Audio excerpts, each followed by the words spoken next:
Hello guys, so it's 7:57 a.m. I just got out of the shower and I am going to be getting ready. I don't know how I feel about the shirt, but it's comfy, so we're gonna wear it. So what I like to do when I get out of the shower is I like to use toner on my face called Dickinson's. I just put it on this like little pad, the flat ones, so you can just go ahead and pass it over your face. It's a lot easier than the cotton balls. But let's get to it. So my name is Ashley Llanos Lu. My maiden name was Ashley Hernandez. But yeah, I am 23, actually 24. I turned 23 24 on March 1st of this year, 2022. So yeah, my major is business administration. I consider myself a Christian and my ethnicity is Salvadorian. I was born here, but both my parents are Salvadorian. I currently live in Oceanside. And yeah, that's like a little short background of me. I'm in college right now when I get my major or my bachelor's in business administration with emphasis on real estate. I'm in the middle of that process. It's been a little difficult, but I'm almost there, so I'm proud of myself. But yeah, I don't know why does it do that? It's so thick. It's kind of weird. But anyways, that is so weird. What the heck? Okay, so I like to use two to be like extremely clean. My husband said it's like you drank this because literally I use this every day, twice a day. It's amazing. I love it. Also, it helps to like drink water. But yeah, after this, I put on lotion to like moisturize my face, but obviously I need it to dry. Right? Cool.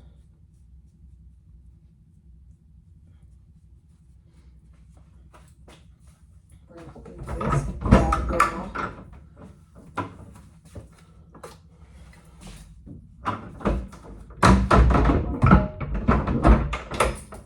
And there's my sunscreen. But all right, so this is the lotion that I moisturize with, Pond's. I don't know, my mom's a huge fan of it, so she gave me some. And to not buy more, I go ahead and I use it. I try to use like a small amount. This is a lot right now, so I'll probably use it on my hands. But I like to use a little bit because my skin is oily, and this cream is very potente, how they like to say. And then, but first I like to put Clinique All About Eyes Rich Eye Cream. I have to put that first. I just bought it. I've been waiting to get eye cream for a long time, and I finally splurged. It was like $36, but it's worth it. It's very worth it. Okay. Excuse my eyebrows as well. I've been growing them out. So yeah, I'm growing them out. I waxed them for my wedding in January. And they've been thin since, and I don't really appreciate thin eyebrows. So I'm growing them out. Wow, that chunk of lotion was like actually really good. All right, got something else. Okay, some of this. Okay, so that's done. And this is done. Third step is applying sunscreen. I like to use baby sunscreen because it has a higher SPF, and normally it is cheaper. I don't know. Saw a video that said like it doesn't really matter. It's the same thing technically. Oh my gosh. I'm really trying to finish this sunscreen before using other ones. So yeah, since it's cheaper, you know, sunscreens can be expensive, I use this one. And it smells good. I bet because it's like for babies, it's probably a lot more sensitive. And my skin is sensitive, so why not? All right, there we go. And we're all done with the sunscreen. Make sure you get it on your neck too, because our neck is very important. I just pressed my, I don't know what this is called. Amygdalas is what they say in Spanish. But I pressed that really hard. That spot right here. My voice sounded so weird.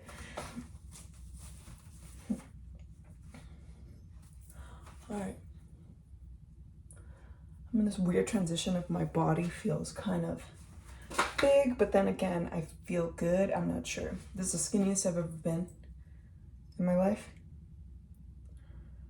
But I'm gaining weight because I used to be 145, but now I'm 148. 144 actually. Now I'm 148. So it feels kind of weird. I don't know. But anyways, we're going back to the gym daily. We're watching what we eat, so it's all good. And then this is the Gashua. It's amazing. I don't know. I really like it. I know you guys have probably used it or heard of it. But yeah, this is what I like to use. Feels good. It's like fun and relaxing. So yeah. Just gotta make sure that you go outwards. You know, outwards. It's supposed to flow your blood out. Blood out. Blood out. Blood out.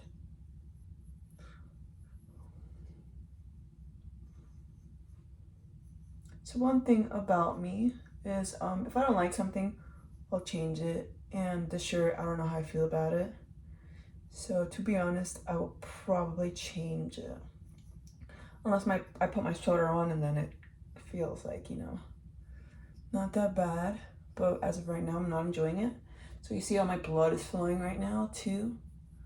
Changing the topic real quick. But yeah, that's how you know it's working. It's kind of scary, but yeah, it feels good. I feel like my face is hot. But anyways, back to my testimony. So I was raised in a religious environment.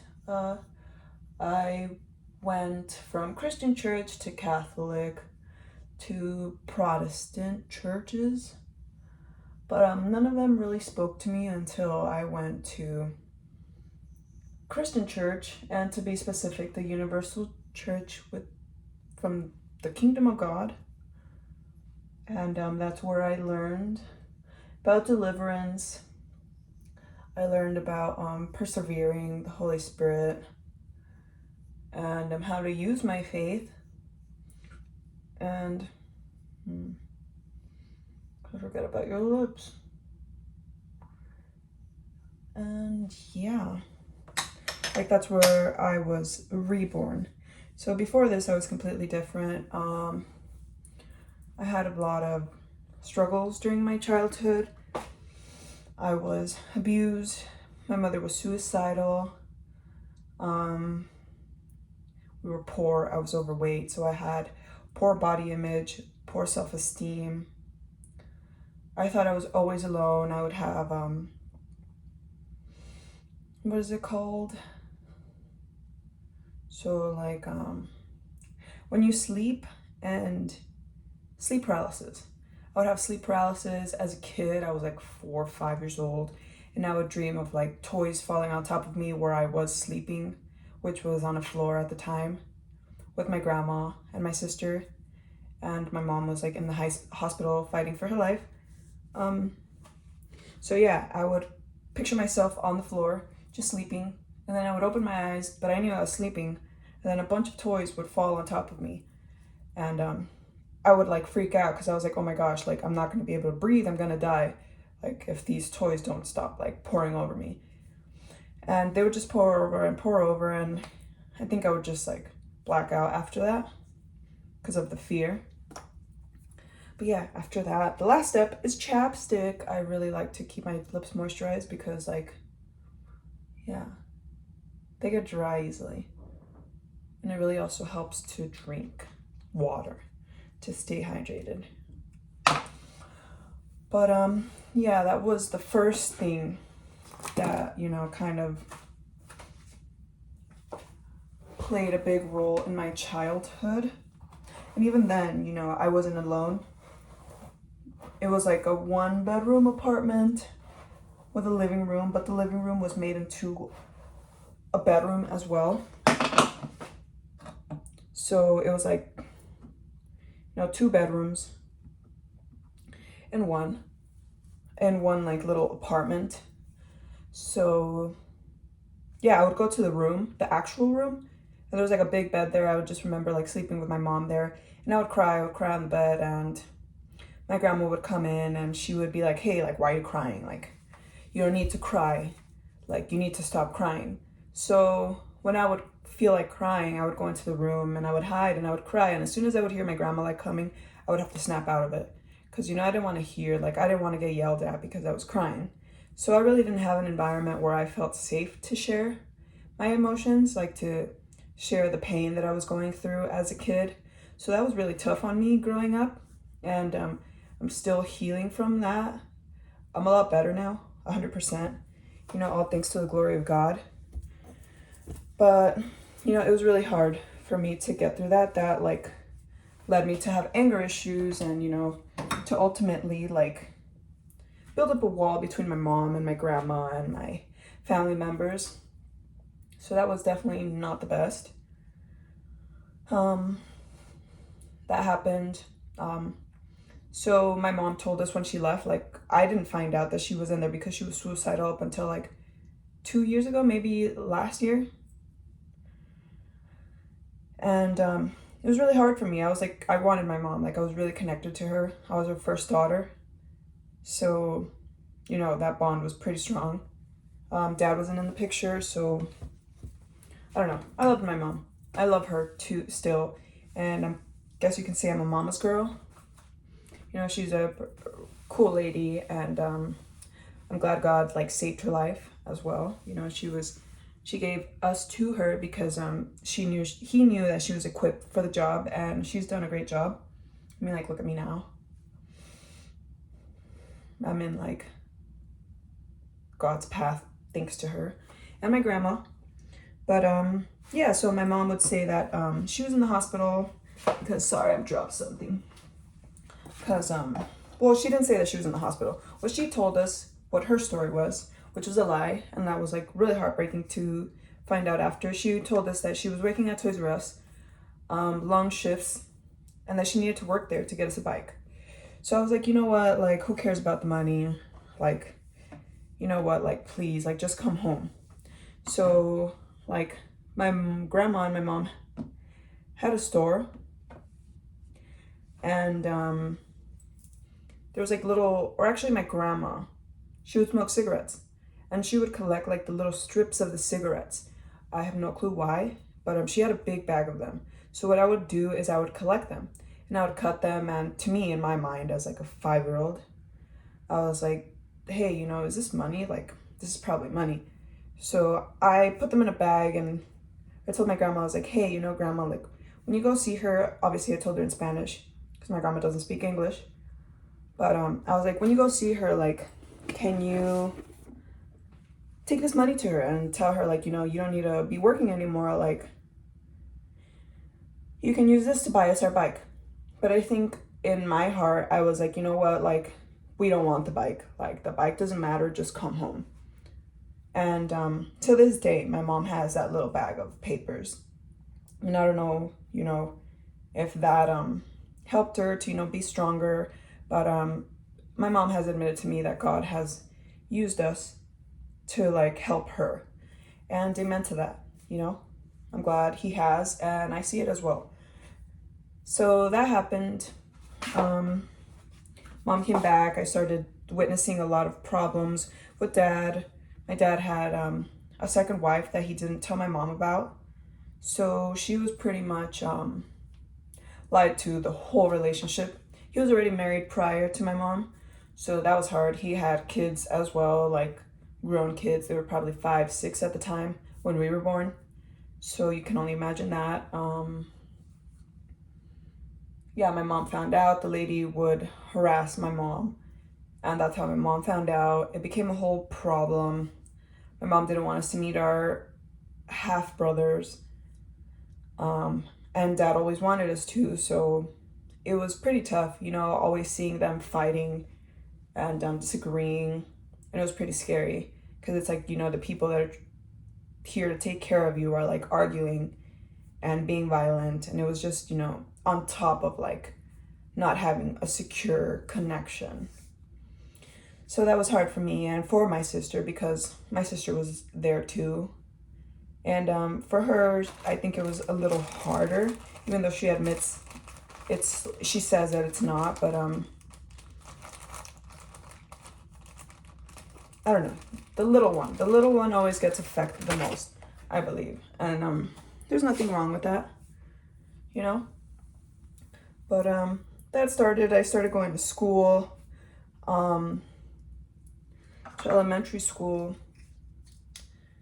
in Los Feliz, which was like a lot of Americans, and it was cool, kind of a culture shock for me, but it was nice. At the age of 5 or 6, I would get molested by my grandpa. I would also get beat by my mom, and I would watch my cousins also get like hit by my mom, and my cousins were like the same age as my little sister. So obviously, like, I felt like I needed to take care of them. I was the oldest, so I don't know, I felt like it was my responsibility. So it made me sad seeing all the violence in my family. And I think that's why I am the way that I am. Like, I dislike violence. Like, God teaches that if somebody slaps you on the cheek, you go ahead and you turn your other cheek. And because of all the violence, because of all the pain that I've gone through and all the resentment that I used to have, like, that was really difficult for me. So I was like, you know what, like, if you want to, like, if somebody comes at me, like, I'm gonna come at them twice as hard. And I'm gonna make sure that they fall and they don't get back up. That's the kind of emotions that I had. But now I'm like, you know what, like, you don't know what you're doing. Like, I'm sorry, like, God help them, please. Sometimes it's hard because I'm a human being.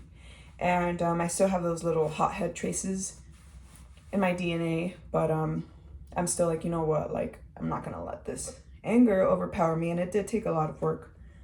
But yeah, I would see that my grandpa molested me. He would touch himself in front of me, and I know this is a big topic, but it's meant to be shared, and I hope like it helps someone out there. But it took me several years, like 21 years, to admit that this happened. And I didn't understand it because I was a kid. I was like, okay, so why is he like touching himself? Like, I don't understand. So I became curious, and like, then I started touching myself, and this was like in first grade, and I would touch myself in school, like during class. Like, it was really bad, and I didn't get it. I was like, I don't understand. And the worst part about it all is that I had a desk partner, and this is very embarrassing for me to say, and I'm saying it in camera, so please bear with me. But there was like this desk partner with me. He was a boy, and he would see that I would do that. Like, I would, kind of rub myself under like the desk and the chair. And I don't know if my teachers saw or anything like that, but nobody really told me anything, so I'm assuming that they didn't. But this kid did, and he would do the same thing. He would like touch himself, and I was like, oh my gosh, like, okay, well, is this normal? Like, is this okay? And I would be like so pissed. So that kind of snapped in me, and I was like, you know what, like, this is nasty. Like, this needs to stop. But after getting that feeling where you're like, oh my gosh, like, I don't know what this is, but it feels good, it became really hard, and I opened up to my mom about it, and I was like, hey mom, like, what is this? Like, you know, like, I've been doing this and it feels like this, like, why is this happening? Like, why am I doing this? And she didn't question it. She didn't ask me where it came from, like where I learned that. And I kind of wish she did. But she kind of like blamed it on me, and she was like, okay, you know what? Like, you need to stop doing that. And I'm glad she said that. And I would go out and tell her like, hey mom, I did it again. Hey, I did it again. And it got to the point where like, it was like, it didn't really matter. Like, I didn't see any help coming from her. So I was just like, I would keep it to myself. And the day I let her know, like, she took me home, and like, she went to the bathroom and she opened my legs, and she was like, okay, like, she touched me too. Like, she molested me as well. And I don't know, I don't think she knew what it was at the time, but it was horrifying for me. It was very traumatic. And it's like, it made me feel like I don't deserve to be like, you know, pleased like that. So obviously you do deserve to be like that in marriage, you know. And now I'm married, and I've worked through a lot of that, and I've healed. But you know, to be touched like that by your mom, it's kind of like really hard. And your mom is not who you want to think of when you're, you know, doing that. But that led me to like, okay, you know, like, if she can touch me like that, then it's cool. Like, there's really no boundaries. So I got confused with the boundaries, and I really like, since I grew up in the church, like, I started going to church at 6, and I knew that marriage out of wedlock was like a sin. So I was like, you know what, like, I respect God. I didn't know why, but I told myself I don't want to have sex until I'm married. And I was like pretty strong until 17, almost 18. I had a boyfriend. He was like my first boyfriend, real boyfriend. I had experimented with other boys, like, you know, going out and getting to know them. But after a month, I was like, you know what, like, this is not it. Like, sorry, my mom told me, like, my mom found out about us and I can't be with you. So I would lie to them like that. I didn't even have the courage to like tell them, oh, you know, I don't want to be with you. Like, I don't like you. And yeah, because of the molestation, I had really like poor self-esteem. Like, guys would come and they would ask me like, hey, you want to go out? And I would say yes. I didn't even know who they were. But because I was too afraid to say like no, I would say yes, and I would go with it, and I would like suffer for like a couple days, and then I'd be like, hey, you know what? My mom found out about us, like, we can't be together. And they'd be like, but why? Like, she doesn't have to know. And then, I don't know, just like using her as an excuse kind of made me strong to like actually break up with them. And that was kind of sad, because now I see it and I'm like, wow, like, I feel bad for like little me. And it's fine. Now I know how to stand up for myself, and I can help other people like me. And I can give those words of encouragement, you know, for like women who think that they have to be like the, what is that word? Submissive. Like, you don't, you know, once you find a man of God who loves you and respects you, then, you know, he will like understand you, and he won't make you feel like you're less than or any, you know, any less than him. They will respect your values and your opinions. And yeah, that's what was in store for me, and that's what's in store for you. You know, if you go out and you look for the right guy and you see all the red flags, and you make sure to stay away from them. But yeah, so middle school happened. Elementary school, I was deemed as an honor student. So yeah, I would have a good time in school. Like, I enjoyed school. I would learn, but in the back of my mind was, you know, like, abuse, like, of all forms, mental, emotional, sexual. My mom would like yell at us and like call us bad names. My grandpa would touch us, and like, I didn't feel comfortable wearing any clothes that I liked because my grandpa would be around, or my mom's cousin, my grandma's cousin. So, but she would tell us to call him grandpa. So that was pretty confusing. But yeah, he would walk around and watch us and like look at our legs, and he'll bite his lip and like come and try to touch our leg. And I'll tell my mom, and she'd be like, she'd get mad at him. And in my head, I was like, why don't you just kick him out? Because he was living like in her house. And it's like, why don't you just kick him out? And she was like, oh, my mom has always put like, I don't know why she feels like she needs to take care of people. But I pray that she learns that other people's responsibilities are not hers. But yeah, she wouldn't kick him out in that case. Like, she had another like tenant, and he tried to kiss me, and he slid. I was 18 at the time. He tried to kiss me, like, he hugged me, and he tried to kiss me, and I was like, okay, you know, like, I know what's going on. So I pushed him away, and I ran into my room. Nobody was home. And like, as I was pushing him away, like, he was not letting go. So I was like, you know what, like, I need to push him really hard. So I pushed him off, and he's like, oh, I'm so sorry, like, I'm sorry, please don't tell your mom. And he slipped $20 under my door, and I was like, bro, like, really, like, and I was horrified. I probably should have called the cops, but I was like, you know what, like, it's the devil. The devil was like, you know what, nothing's gonna happen. Like, you're 18 now, like, it's cool, like, nobody cares. And yeah, I mean, I don't know. I hope those people learn their lesson, and I'm no one to judge. But I know that God is on my side, and he's the fairest judge of them all. So like, I have learned to let go. But that is something that I did go through, and it was hard. It was very hard. So little stuff like that piled up, and it just made me feel like less of a person. You know, less of a woman. Like, I really don't have any value. Like, I'm just here for, I don't know what, the enjoyment of men, I guess. I didn't even like see myself as like clean and nice and like worthy of love. But yeah, there was that. And then I went to middle school. In middle school, I fell into the wrong crowd. Like, I went from going to with like, you know, being really into school, like having a good time at school and like enjoying learning, to like getting in the wrong cloud. Cloud. Why do I keep talking about clouds? Why do I keep saying that? Yeah, I used to also be in the clouds all the time. Like, it was really hard for me to como aterrizar and to be on the floor, like, you know, like to be on earth, to be present.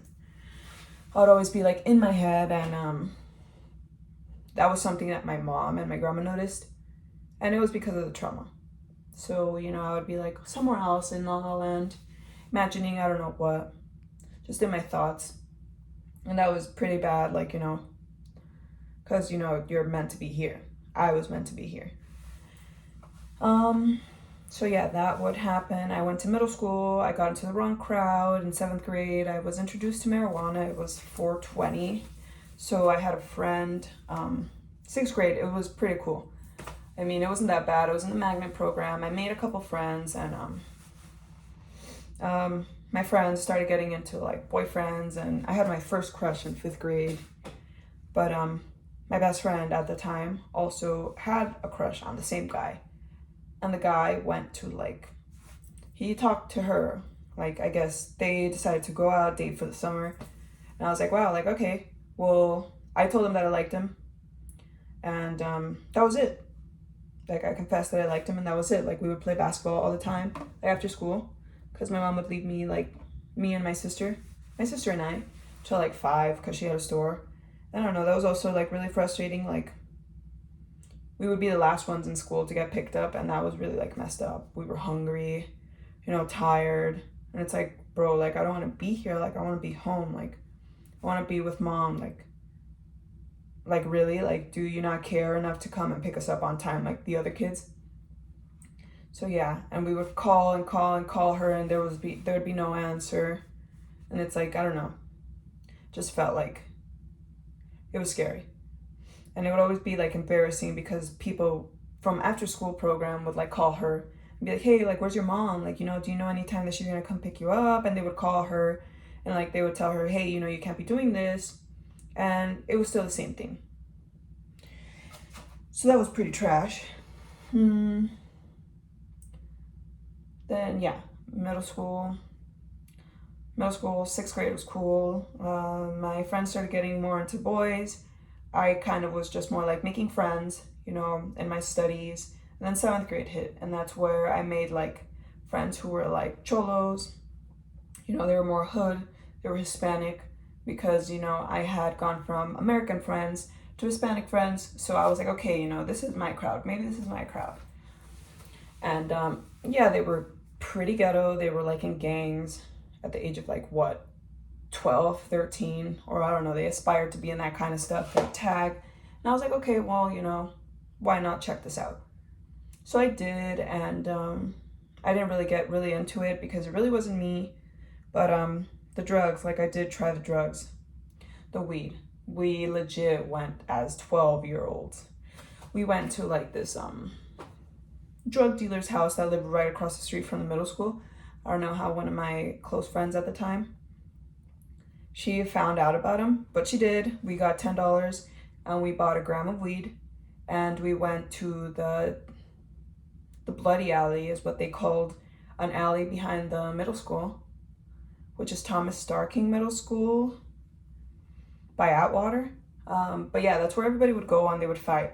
And that's where we went. We made like a pipe out of a pen cap.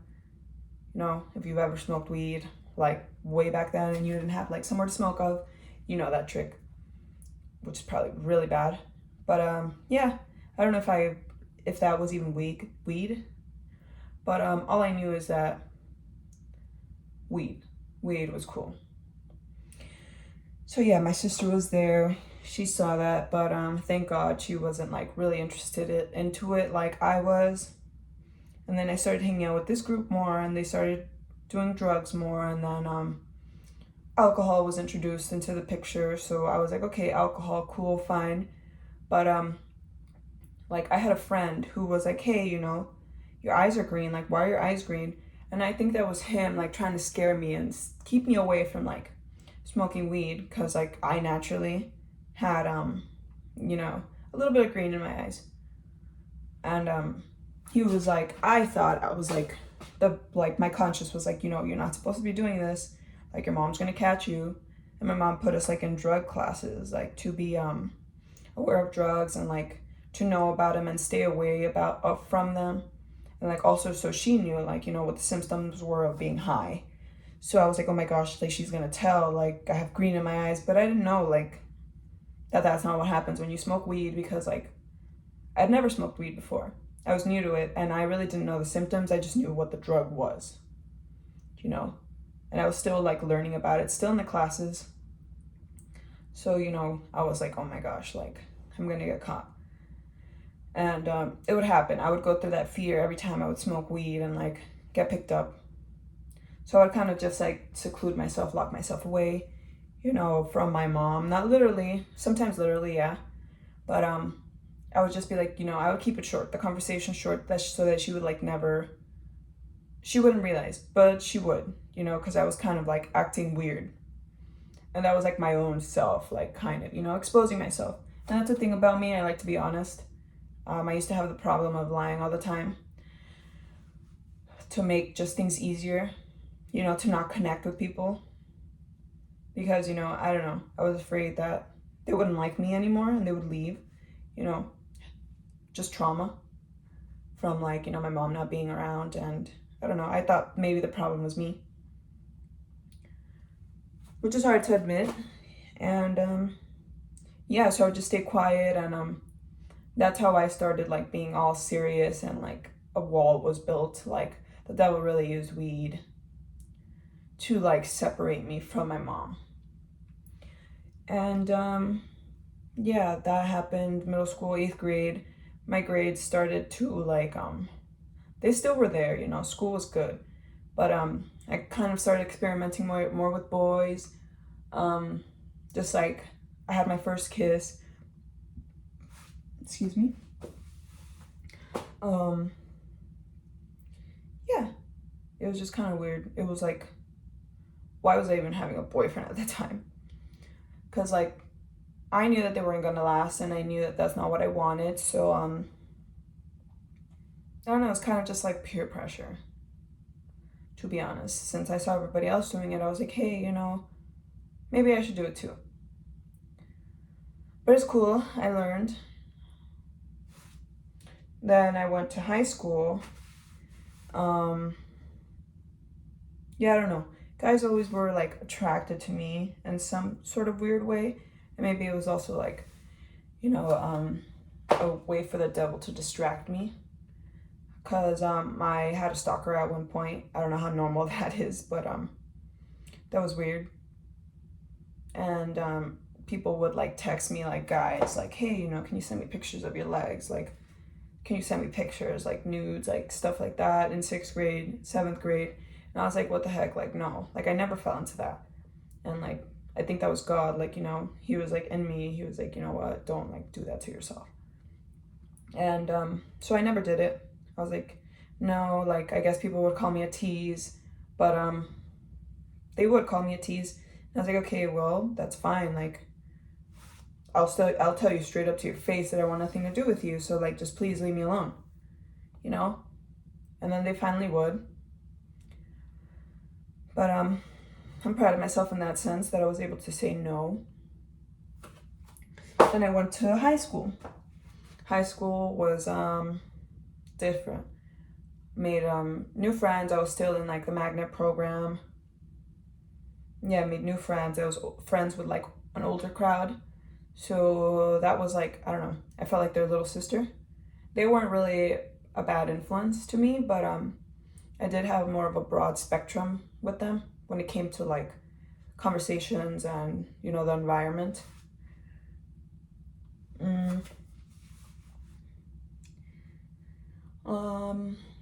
Then I started getting more into drugs, like a senior hit on me, so I was like, okay, I experienced like my first heartbreak, I guess you would say, at that time. So senior was like interested in me, and he invited me to prom with him. So I was like a freshman in prom. I wore like a light green dress, and I was like a little chunky. So I was like, now that I look at the pictures, I'm like, wow, like, I don't know. I felt really self-conscious after. But yeah, people would, I guess, like make fun of him, but I don't know, I guess he liked me. But yeah, we had our same mutual friend that we met through to him. But now that I see it, kind of like, he was probably insecure, because like, what's up with you, like gonna go after a freshman, like you're a senior. And yeah, everybody told me I was sus, but I was like, you know what, like, I know what I'm doing, like, I don't like him, like, I'm just getting to know him. And then I guess I was starting to like get attracted to him, and I was like, you know what, maybe this guy isn't so bad after all. And as I was getting to know him, I was like, little by little, I was like, okay, we can talk. Well, we would talk in school, and then we like had agreed to go to our friend's 15. We were like, okay, we'll meet up there and we'll dance. And my mom was there. My friend's mom was also there, like her family was there, so it was a nice, safe environment. And I guess he had drank some stuff, and drank some liquor. And this girl, I guess, that was into him too, like, she was there. She was also friends with like the birthday girl. So she like wanted to dance with him, and he danced with her. I was like, okay, I don't care. Like, it was really not a problem to me, because like, why would it be? I really wasn't really jealous or anything, because he said he liked me, so I trusted him. But then on the dance floor, like, they ended up kissing, and my mom was there, and I had told my mom, like, hey, this guy likes me, and like, he told me that he likes me. And like, I introduced him to everything to her, so it was like really embarrassing to see that. And I was like, what the heck, like, it was shocking to me. I was like, what? Like, you told me that you liked me, and in front of all these people, and in front of my mom, and in front of me, like, you kissed this girl. So after that, I was like, you know what, like, this guy is not it. And for a long time after, he still kept trying to like chase me, and like, he didn't understand. And that was pretty messed up. Like, when a person doesn't understand that you don't like them, or that you don't want them in your life anymore, and they just keep being around, like, that's really traumatic. Like literally I would have to hide from him like in school so that he wouldn't see me, so you know that we wouldn't run into each other. Like he would bring me Starbucks. Like cool, Starbucks is awesome, but don't bring me Starbucks like when I didn't ask you for it. You know, like that's like toxic. Then I have to give you something, and then you're gonna think that I owe you something. It's just the way that like it works, you know. Not everybody's like that, but it's kind of like the way it is in the world. And I just felt like up against like a wall as a freshman in high school. And he graduated, that ended, and he would still come after school in like senior year. For sophomore year, I mean, for me. And like I would see him and I was like, oh my gosh, like, you know, like, dude, give it up already. Like I would tell him like, I don't like you, like you broke my heart, like you broke my trust, like I don't like you. And people would think that we were going out, and I would be like, you know what, like no, we're not going out, we never ever dated ever. And yeah, that was pretty traumatic. And then to like end it all off, like I told him, I was like, hey, you know, I like this other guy. And he was like, oh, well, he doesn't like you back. And he's like, he's not for you. And I was like, wow, like really? Like you're pretty messed up, dude. But he also came from like a bad family. So I was like, okay, well, you know, that's not my problem. But yeah, I ended up, one of my best friends at the time, he was a guy. He also had a crush on me, which is like bro, like I just can't have friends or what? So that's why I also like, you know, I stayed away from guys a lot. Cause I don't know if it was me or what, something about me, you know, just kind of oozed like, oh, you know, sexual attraction, or, you know, like I'm into you. And that was probably because of the molestation. And now I learned like how to give myself value and how to act properly. And, you know, that was all thanks to God and like being in the church and like learning and like being reborn and just learning how to act properly as like a person, as a young lady. And yeah, also like books that I had read, like there was like women's groups in the church, and they would like teach us, like they would give us books to read. So like there was this one book, How to Be Sexy, something like that, or What is Too Sexy, I'm not sure, Sexy Girls. And then it talks about how men perceive women and what is too sexy, what is not, like what is appropriate, you know, a whole bunch of stuff of like how women are seen in society. And that really helped me a lot. That helped me a lot. But yeah, one of my guy friends at the time, he told my crush like, oh, you know, she likes you. And he was like, oh, I like her too. So I don't know. And then he came and he confirmed to me. So I don't know, being me, like I am very brave and I like to go for the kill. So like I had him on Twitter. I was on Twitter at the time, like at 16. So I DM'd him and I was like, hey, what's up? I have something to tell you. And he's like, oh, like what do you have to tell me? Like, and then he straight up said, I like you. And I was like, I like you too. Because he probably already knew, like, you know, what I was going to say. And I was like, wow, like after that, like it all started, and we started getting to know each other. Like I would get nervous around him, and I kind of should have seen that as like, you know, this is a red flag. Like obviously it's okay to get nervous, but like, why was I nervous? Like maybe it was too soon for me. Like it was definitely too soon for me. So yeah, the first year was fun. Like he knew that I didn't want to have sex or anything like that, but he was already pushing it now that I see it. And I thought that it was nice of him to be like, you know, like understanding. But that should not have even been like a topic of discussion. So yeah, he would always be like, hey, you know, like I've gotten pictures of naked girls, like, you know, maybe you should do that for me. And I was like, no, like that's not me, you know. Like maybe if we get more into the relationship and I get more comfortable, then maybe. But I was like, nah. And then he would like show me like pictures of other girls and that his friends would like get, and I was like, whoa, like okay, so I guess this is fine. And I didn't talk to anyone about it. Like, nobody really knew, and it was like the talk of the school, so it seemed pretty normal. So I was like, okay, cool, like I could do that. Like, if that's gonna help you stay with me, like I'll do it. And so yeah, I started sending like sexy pictures, and then I finally got comfortable with like sending actual body parts, and he would send me his body parts. And then I got to the point where I was like, you know what, like this guy is kind of a jerk. Like, I'm kind of over it, and I really don't like him like I thought I did. So I tried to break up with him, and he blackmailed me. He was like, you know what, like, he was like, if you break up with me, like, I'm gonna show these pictures to everyone. And I was like, oh my gosh, like, please don't do that. And I believed him. I didn't know that, that it was illegal and whatnot, but I told my mom. And that was also pretty messed up to him. Like, I would play jokes on him, like I was insecure as heck.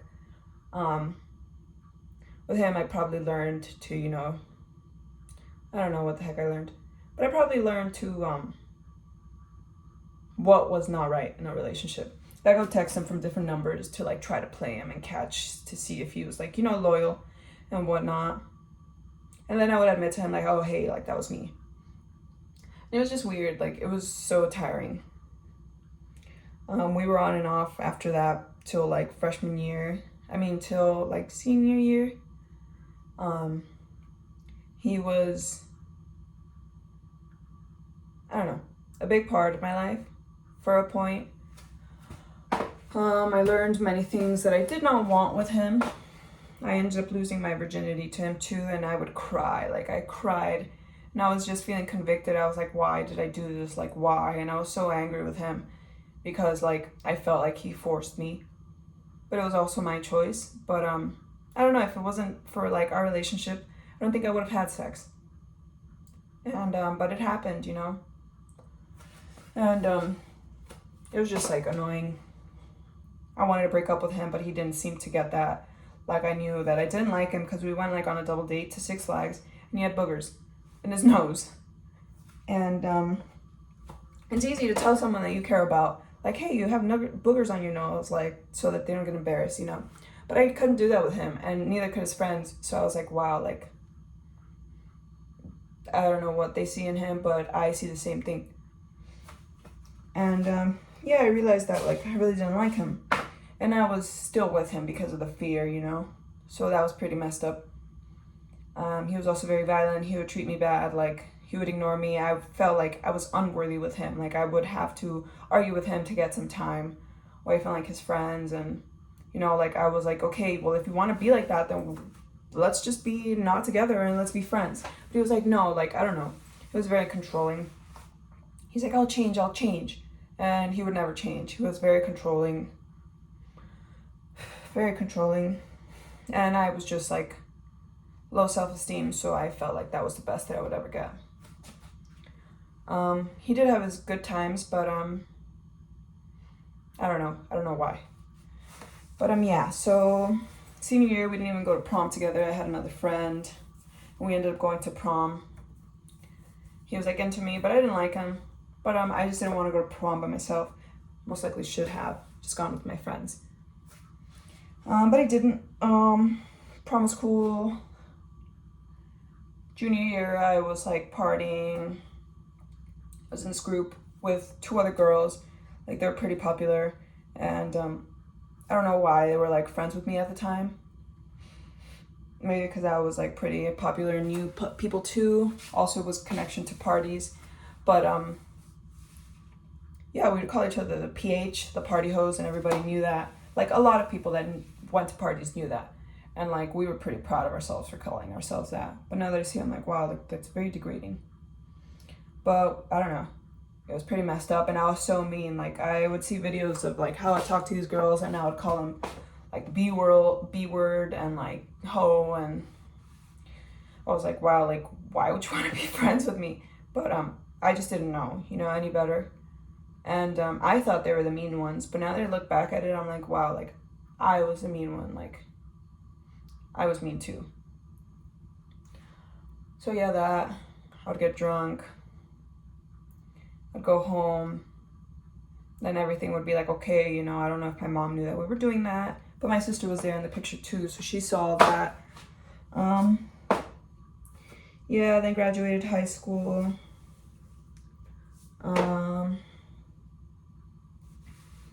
Started going to college, working, you know. I started selling gym memberships. So I was making money. I bought a car. I thought it was a big flex at the time. I had met this guy that I was like 21.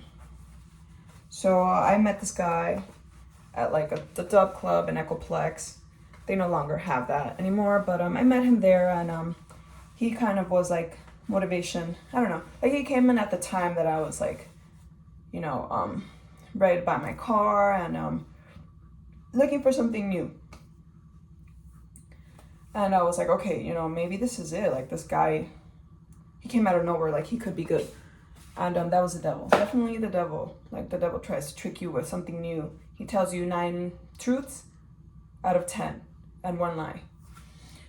And yeah, I was like, now that I think of it, I thought like he was a gentleman. He like bought us hot dogs. My friend and I at the time bought us hot dogs. Like, wow, hot dogs. He bought us food. So I was like, okay, like, you know, this guy's nice. He cares. And then he took us to like a motel. So I was like, okay, he has money. And at the time I was really like, I liked money. So I was like, okay, like, I see something with this guy. But now that I think of it, I was like, wow, like, naive. Like, I was naive, and he was like older than me. So like, I don't know, I didn't really know any better, and he probably knew the scene more than I did. Like, I had just gotten into clubbing. I had just turned 21. I had gone to clubs and all that, but they were like 18 and over, and I would go with friends, you know? And this guy, like, he knew, like, 21 and over, it's kind of like a different scene. Like, you're older now. And yeah. As for like my high school boyfriend, like, he was also funny. He was also getting in the military, but like, he wanted to marry me. And I was like, you know what, like, no, like, this is not gonna happen. This is not gonna work. Like, you're like toxic. We're toxic together. This is not gonna work. Like, I don't want to marry you. And he was like, what? Like, why? And after boot camp, he had sworn he had changed. So I met up with him, and it was the same. It was the same. It was even worse. It was like, he wasn't the same person anymore. He was like depressed, and I was like, you know what, like, I can't help you. I really can't. And yeah, it was the same thing as an older person. So I was like, you know what, like, no, I don't have time for this. So I broke up with him, and I told him I don't want to see you ever again. And he was like, if you want to break up with me, like, we're never getting back together. And I was like, good, because that's exactly what I want. So yeah, that happened. He cussed me out. He told me a whole mess of things. I told him a whole mess of things. And yeah, I don't know. Thank God, good riddance. And may God bless him wherever he is. Then yeah, I met this new guy. I thought it was cool. We were sexually active. And this was when COVID started. So like, we both didn't have anything to do. So I would spend a lot of time with him. A lot of time. I don't know what he saw in me, but he really liked having me around. And I don't know, that's the thing. Like, maybe Jesus was like in me, you know, at the time too. Like, when I started going to church, like, it was nice. Like, it was good. Like, I noticed that I was different in school. So I did have God inside me. And like, in church, I learned like deliverance. You know, I would see people like become delivered and manifest, and like, I learned to pray. Like, I liked the Bible. We would have little competitions of reading the Bible and like finding books, and I was really good at that. So I don't know, the biblical school really helped me to like stay on track with God and not forget about him. And you know how the Bible says, like, teach a kid young and they will never lose the way. And that is exactly the truth. And God is never wrong. But yeah, I met this guy. We'd spend a whole bunch of time together. It was really bad. Like, I would like stay nights with him, And my mom would be like, hey, like, where are you? And I just wouldn't answer the phone. I would be like, you know what, I'm out. Like, I'm not coming home tonight. Like, it was kind of like I was homeless, but I was with this guy. And he also was like, he had family problems. Like, his dad was abusive. Like, he didn't want me to meet his dad or see anyone in his family. We would like sleep in the car, or we would sleep like on his grandma's couch, smushed together. And to me, I thought that was love, but the more I see it, it was possessiveness. And even then, like, my ex was like, hey, how are you? And I told him, and I should have seen that as a red flag. And he was like, oh, okay, like, that's cool. Like, I don't care. And I was like, okay, like, cool. Like, he doesn't care. Like, that's good. He's not the jealous type, is what I thought. But I should have been like, you know, like, I should have seen it as like a red flag. But yeah, we were like together for a year. And with him, I started getting heavily into like smoking marijuana and like doing more drugs. Like, I had already tried ecstasy. With him, I tried mushrooms, and with him, I would do like mushrooms more constantly. We would go to like this bar that played like 80s music. We would go there often, like every weekend. And yeah, we ran into like his ex-girlfriend once, and like, I don't know, I realized that he wasn't like loyal, because he was like talking to her like super chilling, like, you know, like the guys when they're about to pull a move on a girl, they're like this, all smooth, you know. And I saw that, and I was like, what's up, like, who is that girl? He's like, oh, that was my ex. He's like, oh, she started talking to me and like using all these excuses. And I got mad, but I didn't like leave him. I should have. I told him, I was like, hey, you know, like, this is over, like, I don't want to be with you.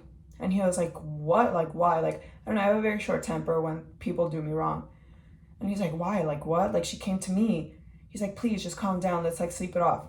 So we did. And then the next day I was like, okay, fine. It was, like, over, you know? And then we got invited to a party, and he pulled a knife. And that's when, like, everything started, like, going downhill. But we should have broken up, but we didn't. It was like that, you know, codependency. We were both codependent. And we didn't break up, but after that, everything started going downhill. Like, the respect was lost. Like, he was really toxic. Like, I went to Morongo once with one of my friends, and it was one of the people that was at the party where he pulled a knife, because this girl was like trying to, I guess he was high and on drugs, intoxicated. He was an alcoholic, so he couldn't really do alcohol, so he was probably out of it. And like, I had a friend at the time, he was a sheriff, and there was this other guy who like always tried to assert his dominance. I don't know why. He was, you know, that's where he was raised. That was like his lifestyle. And yeah, he was like, hey, like what's up? Like, who are you? And like, I guess they were pressing him, and he felt uncomfortable, because he was like, oh, like, he felt triggered, like, you know, he had problems with the cops and stuff like that. And my friend at the time was like, hey, you know, I have a homie that's a sheriff, so, you know, don't play with us. And being on drugs and all that, like, you know, it escalates everything. So he pulled a knife and he took me to the bathroom, and I was like, yo, like, what the heck is wrong with you? Like, why do you have a knife? And he thought that I was supposed to be on his side. And I was, you know, but I was like, first of all, like, you need to tell me why you have a knife, and like, why are you bringing me in here? And then other people from the party saw, like, this girl and this guy, and they saw, and they followed to the restroom, and they were knocking, because they were like, what the heck, like, what's going on? Like, Ashley could possibly be in danger. There's this guy on alcohol and drugs, like, intoxicated, with a knife in the bathroom. So yeah, they were knocking the door, and this girl was a fighter, so she tried to fight him. Like, she pushed him, and he was like what the heck? And that's when he got mad, and he like pulled me out, and I was like, that's when like he was like mad about it. And I ended up going to the place with her, so he was like pissed. Like, he was like, what? Like, you really don't have my back. So I was like, okay, dude, like, this is my friend. Like, they were just trying to defend me. Like, I'm sorry that you feel attacked, but they were not attacking you. They just wanted to see what was going on. And they were also drunk. But it was not a healthy environment at all. So I'm sorry for him. I'm sorry to him. And I'm sorry for the other people that were in it. You know? That was that. And yeah, I went to Morongo with her and my other friend. And he was like, oh, as soon as he heard her name, he was like, oh my gosh. He's like, why are you there? Like, I'm gonna go pick you up right now. Like, I don't care. Like, where are you? Like, show me your location. And I was like, dude, like, what? Like, it's a far drive. Like, are you sure you want to do that? And he's like, yeah, send me your location. So I went. I was like walking on eggshells, and like I was like, it was just a horrible night that night. Like, that's when I knew that, like, you know, it was done. Like, this guy didn't respect me. And he came, he picked me up, and like he was talking to me, and he was calling me like the B word, and he was telling me all this stuff, and he's like all these bad words and like disrespecting me. So like I popped him in the mouth, and he started crying, and he was like, oh my gosh, like, he's like, nobody has ever hit me like that. He's like, nobody has ever hit me, not even my mom. And I was like, okay, well, you know, you're gonna learn today that you don't disrespect people like that. You're talking to me, and I'm telling you to be quiet. So like we both exploded, and we went to his house. I was like, dude, like, just drop me off home. He didn't even give me that option. And he's like, no, like, drive to my house. And I was like, what the heck? Like, and I listened because if I didn't, like, I would have done something crazy. And I don't know, I was scared. Something in me was scared, and it was like, you know what, you need to listen. So I did. We went to his house, and we talked it out there. And he's like, you know what, like, let's go to sleep. And I was like, bro, like, I don't want to sleep with you. Like, I don't want to sleep here. Like, you're like making me sick. And he was like, all right, well, how are you gonna go home? And I was like, I'm gonna get an Uber. Like, don't worry about it. I'll let you know when I'm home. And he's like, no, like, you're not gonna leave and all this stuff. He's like, you're not gonna leave. You're not gonna get out of here. And he grabbed my hair. And I was like, wow. Like, when that happened, I started shaking, and I was like, nobody has ever laid like hands on me. Like, not even my dad. And I was like, whoa. Like, after that, like, my self-esteem plummeted. Like, it was destroyed completely. And I just hit like a new low. So that was really like scary. It went back to the whole thing, like comfort, like codependency, and I just couldn't leave him for some weird reason. There was nothing really about him, but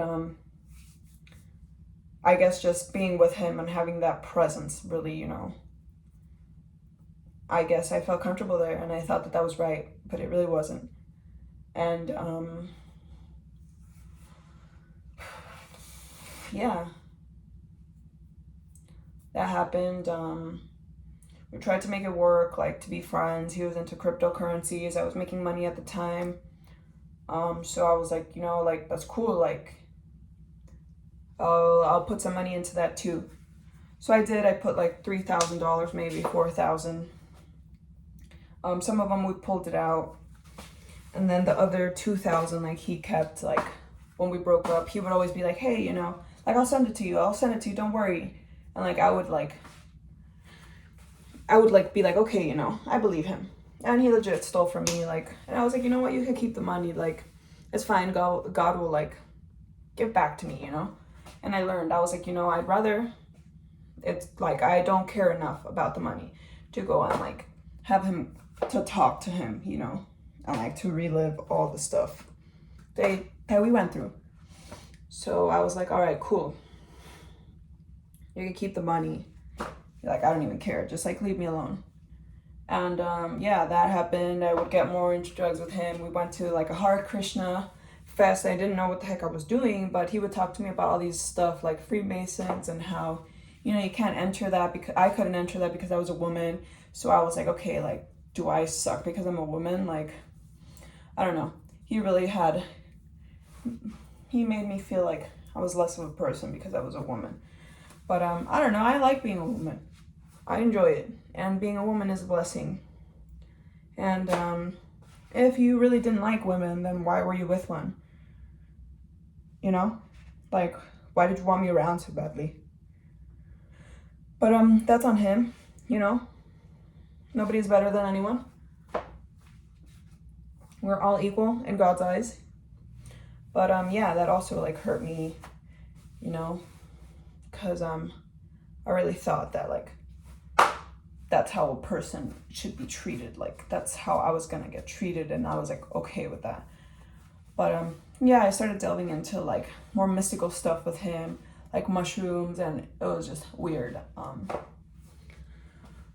I started doing like drugs to open my chakras, and then I started getting into chakras, stones, And everything that I would see would be like numbers or like coins, or I would start finding like crystals in places, and that was legit straight up the devil, like to try to keep me like lured onto him. And I was like, I thought it was awesome, because you know how they say about angels, like, oh, you know, angels put stuff in your path. But that was wrong, because you don't believe in angels. We don't believe in angels. Angels don't save us. They're just workers of God. Who saves us and who makes a difference in us is God, you know, not angels. Angels are messengers. And I didn't know that. So I was like, oh, angel numbers and blah, blah, blah. And I was like, wow, like today's going to be a good day. Like, because I saw like 777, or, you know, like this is a new beginning, because I saw 111. And yeah, I was really deep into that. After we broke up, I would like read tarot cards, and like my Instagram was filled with that. Like I would have mental breakdowns just being in that. And I was like, oh my gosh, like what? Like, and I believe in twin flames, and like we were connected somehow.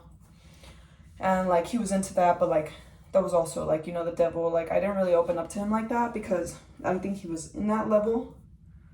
But I don't know. It was crazy. Like I felt comfort in that. And even though it was like bad, I guess, you know, that helped me to let go. Because like I was at the point where I was going to lose my job, and I lost like everything to be with this guy. But like everything was like telling me, you know, this guy is a problem. It's not your job. It's not your mom. It's not your money. It's not your car. You know, it's not your sister. It's not like your school. It's this guy. And I really couldn't let go until like finally I was like, you know what? Like it was God. And I was like, you know what? God, you're right. Like this guy needs to go. And it was so easy. It was hard, like it hurt, but once I let go for good. And I was like, wow, like I did it. Like I did it. All with the help of God.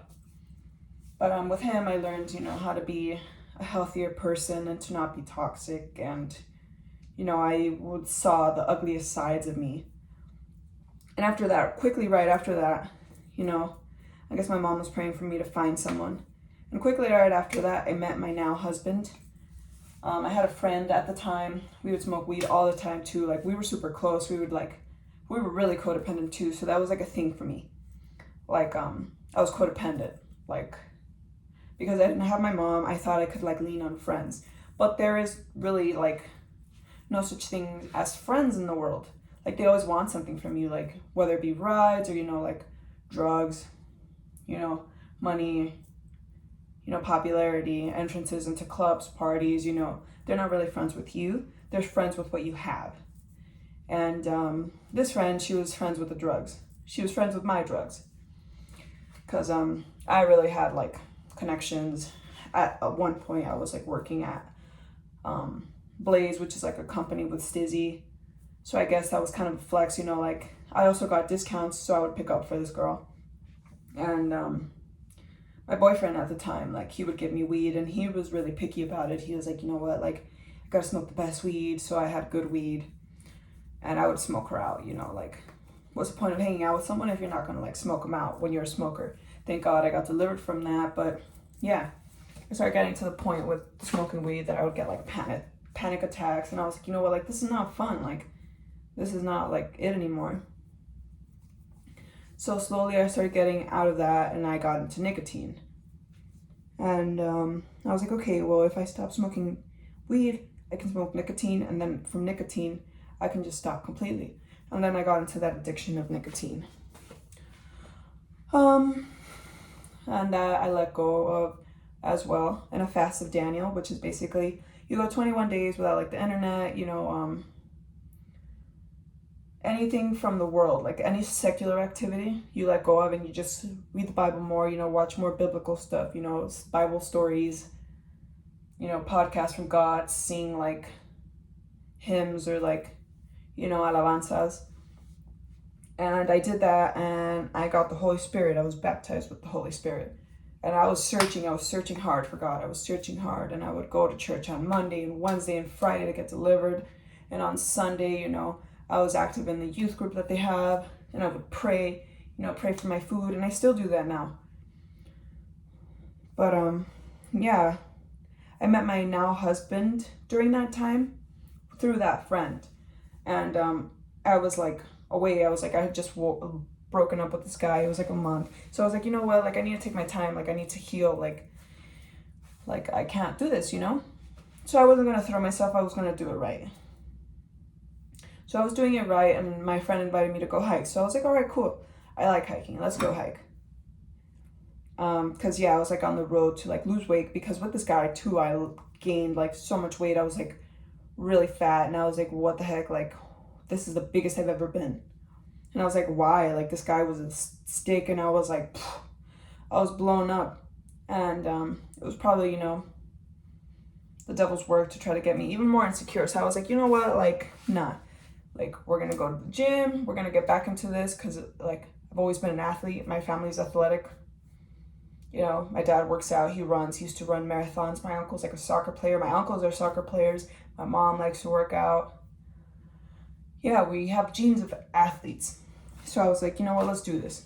I used to play basketball, soccer in middle school. Getting back into it now. I played baseball. I did track. Swim. I was a swim instructor at a point. So yeah, like, you know, I'm pretty well-rounded. So I was like, okay, let's do this. So I started losing weight, and I felt a little more comfortable with myself. So I was like, okay, like, you know, let's go out. Let's go hike. Let's get this going. Let's make some friends, you know, get some fresh air. And that's what it was. Like, this guy was there. My husband, my now husband. He was there, and I guess my friend at the time had told him, like, hey, you know, like, she's gone through some stuff, like, and he knew, so he was, like, respectful, and he pretty much, like, stayed away, but he thought it was cute. And when I saw him, I was like, oh my gosh, like, that guy is really handsome. And I don't know, I think God really used him and placed him in my life because, like, he wanted to do things with us, like, he wanted us together. Because I don't know, based off, like, when I was in high school, I was like, you know what, like, I have a dream guy. And I told that to God. And I was like, you know, this is the guy that I want. And he had a lot of the qualities that I had asked for in God. And I didn't know that until, like, later when I started to get to know him. But it was nice. It was easy. It was, like, kid-like, you know? There was no rush. Like, and he made the move. So I was happy about that. But he's like, hey, how are you? Like, why are you here by yourself? Like, why are you not, like, talking? And I was also trying to, like, stop smoking weed at that time. So, like, my friends were smoking weed, and I was like, you know what, I'll just take a hit, and, like, I'm good. Like, that's it. And so I was like, you know, away, like, hi, and I was just, you know, enjoying the scenery.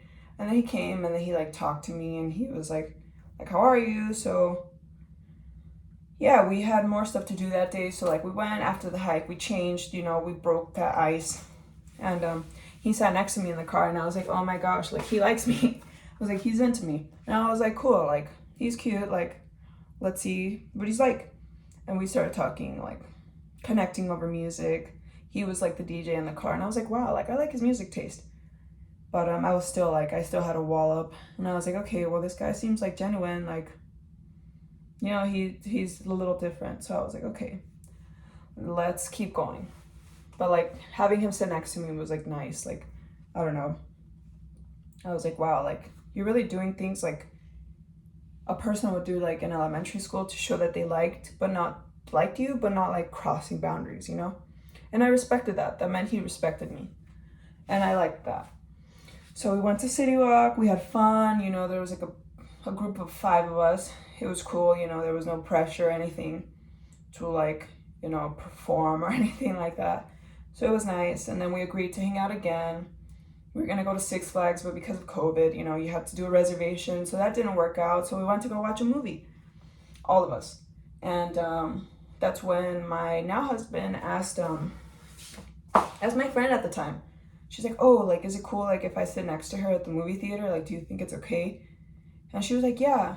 And I thought that was kind of cool. But then I was like, wait, like, why is he asking her?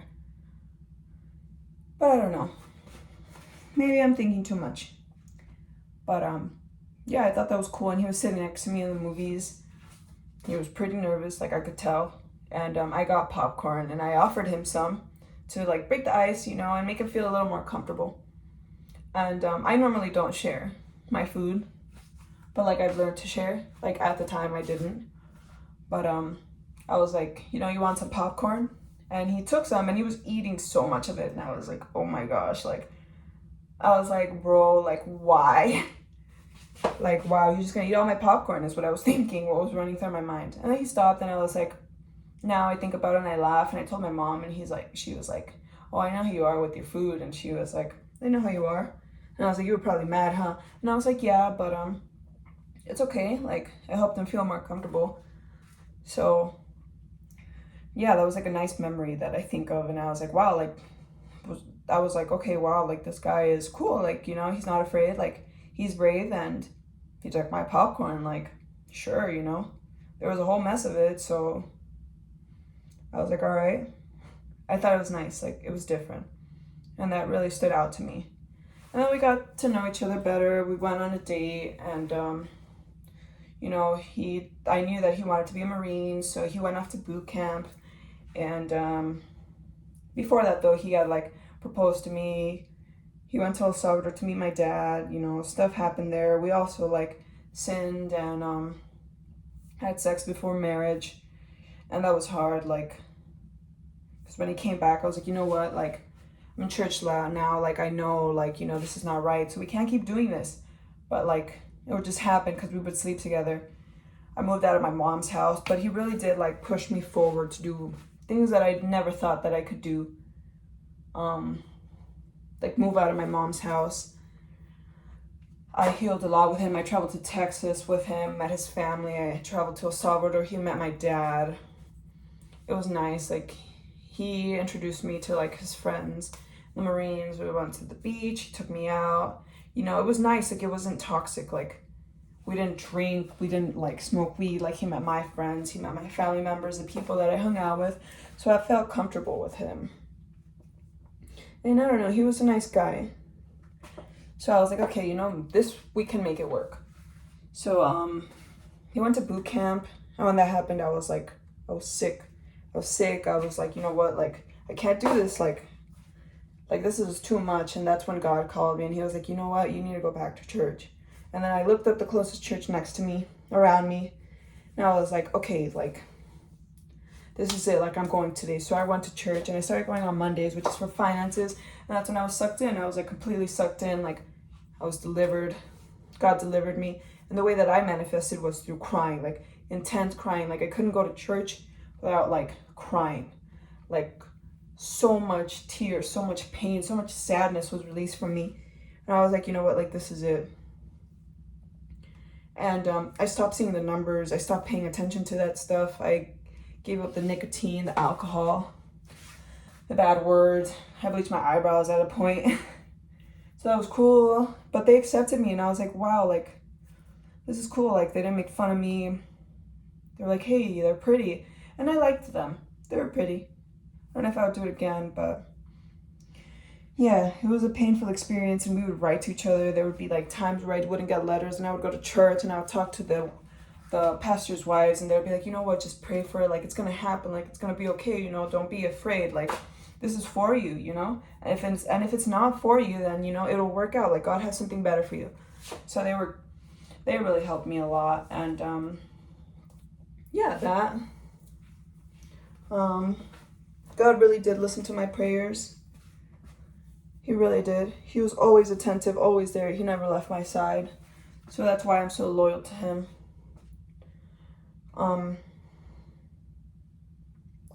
Yeah. But yeah, I started going to church. It was just a lot of things that went through at that time too, because, like, you know, the devil doesn't want to lose you. And I was like going to God's path. So that was one less person for him. So like, I had issues with my car, you know, issues at home with mom, had issues in the church, but then I got delivered, you know. Now, just to cut it short, here I am, I'm living with my husband, I'm happily married for 3 months, you know, I'm healthy, we have 2 fishes, I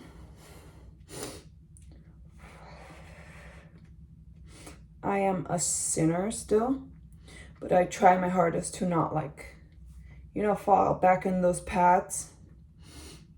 And the Universal Church has really helped me. But yeah, that's like a short story, or like a long, I guess, of my testimony, what God delivered me. I would be anxious, also depressed, you know.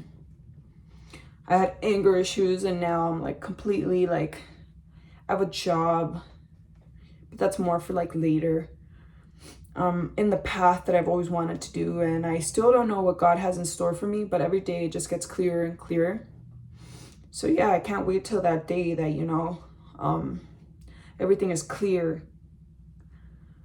But until then, I'll keep working hard and I'll be persevering, you know, because God has helped me through so much. Like, he has delivered me from so much, even if I am like undeserving. But yeah, God is amazing, and thank you for staying here for so long and like watching and hearing, and I hope that this, you know, helps someone. And yeah, I just want you to know that Jesus loves you, that he's there. Like, even if you don't think he is, he is.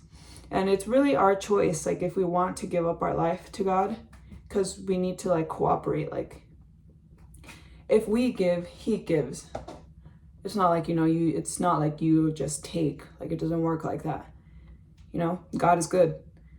And I want everyone, you know, realistically speaking, to know his love. But realistically speaking, not everybody's going to want it. And God knows that, and I know that too. But if this can reach someone, you know, that is like on the verge, you know, of trying to make a decision, I just want you to know that, you know, you will not regret it. You won't. This love that I'm feeling, this happiness that I'm feeling, this joy, this peace, this comfort, like, you know, the things that I'm living, the world cannot give to me. And I've experienced so much with the world. Like, I've done drugs, like boys, school, you know, cars, money, sales, like fashion, you know, none of it like fills the void like God, and knowing that you're doing good and that, you know, God is happy with you, like the creator of our universe, like the person, the not a person, because he's not a person, but the being, the celestial being that gave us life is proud of you. There's nothing that beats that. And the devil, Satan, will not give you that ever. He may, like, you know, lie to you and tell you like, hey, you know, it's amazing over here, like, you know, drink this water, it's good for you. That water may be good for you at the time, but later, sooner or later, you'll see that the water is poison, and that water will take, you know, something that you really truly love, and it will destroy you. The only living water is Jesus and the Holy Spirit. And yeah, I will be posting more videos like this of different experiences. And if you have like any comments, or, you know, anything you want to ask me, like, please feel free to do so. But as for now, God bless you all. Have a great day, and thank you. Goodbye.